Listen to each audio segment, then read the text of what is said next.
This is a package of the Calming Creek cards and envelopes.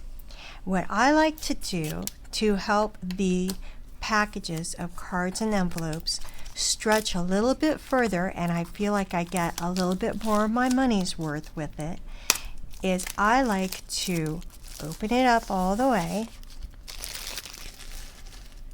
and then what I do is I take the cards.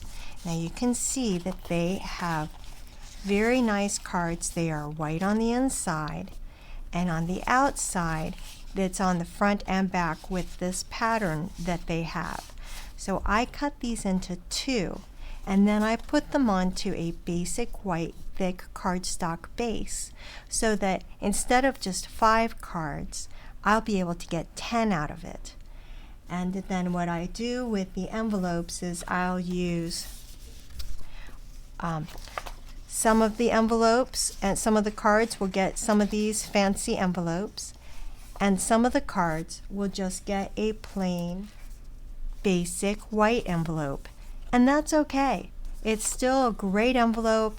It works very well. I can decorate it however I want to go along with the card, but that is what I do as a trick to help make these things go a little bit further, and that's what I have done to help make this project go a little further. As you can see then, here are 2 sets that I've already cut, and I have ready to adhere to their new bases. So instead of 5 cards, I'm going to have 10. I have the card bases all cut and ready to go. I simply take my bone folder and fold them.